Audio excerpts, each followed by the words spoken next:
It has occurred to me as a South Ulsterman standing in the heartland of Tyrconnell, I should acknowledge at the outset the wonderful Ulster champions that Donegal were for 2 years until that fateful day in Clonus a couple of weeks ago. So there's a bit of unfinished business, but we wish our Ulster neighbours the very best against Mayo. And it's that Donegal's strategic dedication and style, together with the exuberance of Monaghan and raw energy, that this country and our republic needs now like never before. Because you all know we are facing the biggest challenge since the birth of our republic. How stands that republic? As I looked at this for the last few days, I have a slight preference to remove the definite article and say it's our republic as distinct from the republic, which point the finger down to you now, because without a people, you don't have a republic. So how stands the republic for you? What is happening to us? Where are we going as you leave the beautiful Glenties this evening and tomorrow? And the wonderful, innovative ideas that Joe Mulholland put on, and the raw energy and the vibe which you created, and the goodwill, particularly the research and energy module, and education. Will the executive in our constitutional democracy, were they listening? Are you hopeful as you leave tonight that they will implement those wonderful changes? An executive arm of our constitutional democracy that treats with disdain the legislator, equal pillar of our constitution, uses it as a rubber stamping house. The same government which, for everybody listening to us, do they listen to their very own? They hounded one of their own out of office because that junior minister had an opinion. It's irrelevant if you agree with it or not. But she stood by what she believed was the position in that party before the general election. It's not very Republican. Liberty, freedom of speech doesn't exist in this government. So thank you. But that could change. But that's up to us in our republic. The pervading feeling of despair and disempowerment in the face of the huge indebtedness threatens our very existence. Our children's children have been signed up to economic slavery. And a further 3.1 billion is coming out of our Irish economy this October. Despite Professor Modi, the former ex-mission chief head of the bailout, saying, "I don't think so. At this stage it could be a little self-defeating." Yes, it is self-defeating. It defeats the Republic. It also has a devastating impact on our people in the Republic, at a time when many families are struggling to put food on the table. Cannot, it's not they will not, they are unfit to pay their mortgages, which they took out one punt. They're not speculators, and they can't pay their mortgage. And we are ravaged, our local communities, with forced emigration and unemployment. In order to recover as a nation, ladies and gentlemen, we need a renewal. The Republic needs a new sense of hope. And trust. Trust should be restored as well, but instill hope. Without hope, our future becomes hopeless. And the despair which is already shattering Irish families will spiral into even greater pain and suffering. So what should we do? The Irish people in this republic are hurting. They are broken.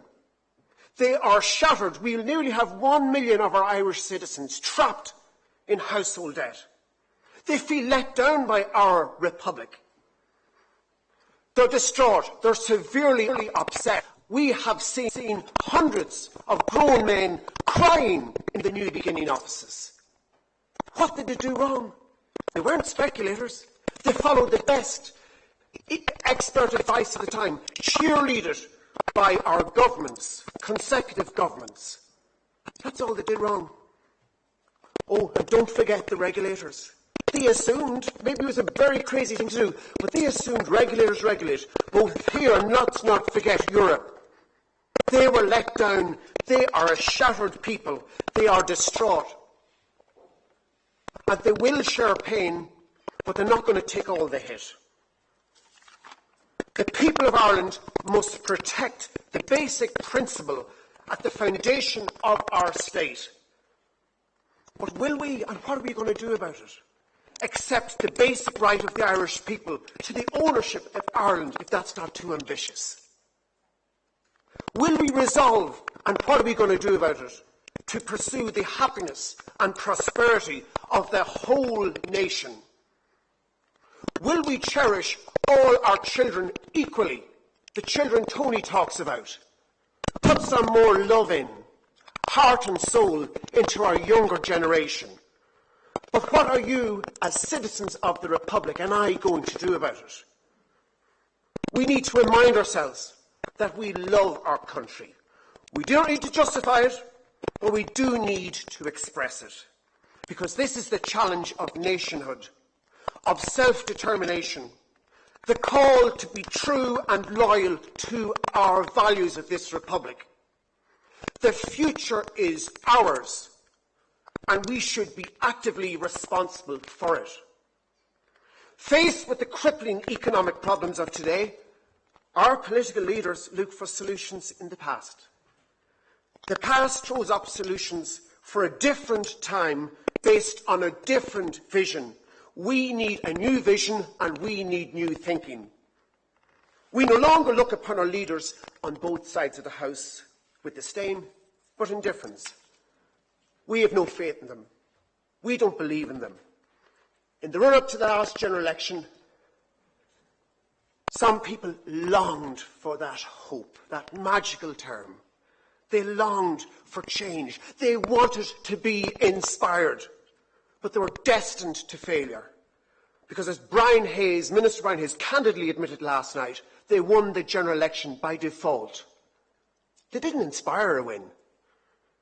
The other crowd imploded, and there was no real alternative. And yesterday, we had Sean Whelan christen the new Tallaght strategy. It's called the Glenty strategy, where Michael McGrath and Brian Hayes were outdoing each other in the stakes of austerity. Well, let Glenty's, it's a new day, and let Glenty's be remembered as where a new republic can truly move forward with real change. The reality is that this government cannot rid itself of the debilitating perception that they are the new insiders, cut from the same body politic cloth and culture which ruined our country. That people hoped against hope, that the newly elected sheriffs riding into town would change things, would be a voice of fairness, reform and change as promised. But these same sheriffs who never once cried stop when previous consecutive governments delivered their spending splurges, they couldn't deliver. The same people greeted corrupt or totally haphazard land rezoning with steely silence from their lieutenants, their county councillors around Ireland. They cannot deliver us out of where we are. But then 13 years ago, it looked good. Fintan O'Toole, writing in the Irish Times, said how a new political party, he gave advice, as Fintan only would challenge the primacy of Fianna Fáil, Fine Gael and Labour. And he advised that if a new political enterprise was, and I quote, thought through with the right mixture of shrewdness and courage, it just might become the pebble that starts a landslide. It is time for this landslide. It is time for something new. We must come together with positive thinking, with a real plan which inspires all of the people to work together. The recent protest in Dublin, which forced the Alsop's auction to be abandoned, or the haranguing of a minister having a pint in Dotty Nesbitt's, their futile, negative actions cannot achieve anything whatsoever. What is required is the robust exercise of power by the people in a way never seen before, and the New Beginning Group will initiate and facilitate a serious national dialogue to find a new, better and fairer way. Having staged several seminars around the country, very well attended seminars, entitled, at the time we thought it was a good idea, resilience seminars, bouncing back. We don't want to bounce back, actually, to the vulgarity, an unsustainable vulgarity, of pre-Celtic tiger bust. We want to spring the people forward. And it comes from the heart, it comes from the bottom up. December the 1st, 1955, in Montgomery, Alabama, Rosa Parks refused to obey a bus driver's order to give up her seat to a white passenger. Her actions of personal defiance, coupled with fidelity to the cause, resulted in the emergence of a tidal wave which caused an unstoppable force which was driven home by we, the people. The people, wasn't leaders. And referencing that many years later, she said, and I quote, when she made that spontaneous, courageous decision, she said, "I knew I had the strength of my ancestors with me." We Irish must remember that we have that strength too. When urging that the Irish nation should have courage to forge its own path, Irish patriot Thomas Davis wrote, "To speak, look and do what your own soul from its depths orders you are credentials of greatness. Such men are pioneers of civilization and the rulers of the human heart. Our republic needs such men and women now. We must empower ourselves. It takes courage to stand up to the challenge. Revolutionary, visionary thinking and organised resistance to protect our people, it's what is needed. The voice of the Irish people, as distinct from just an Irish voice, but the voice of the Irish people must be heard in Europe. A truly national political movement, born free from failed politics, can deliver real change. As John F. Kennedy said, "Change is the law of life, and those who look only to the past or present are certain to miss the future." The Irish movement must bring all the people together by doing politics very differently and vow to deliver within a defined period of time. And people, for once, must be absolutely assured that the new movement will cherish key founding principles which will never be compromised. When we look to our country, we have to unleash its innate genius through an articulation which connects with and empowers people today. But such an articulation will mean change, and possibly very radical change. This will be resisted by the status quo. Visionaries are almost always outsiders. Akarja, the time has come for intergenerational solidarity, to stand up and fight for what is right. It must bring friend and foe together in an all-inclusive way, as otherwise it will fail. Finding out what caused the catastrophic economic collapse is important, but the more urgent priority is to get Ireland working again. Without the essential trigger of hope, Ireland will not recover.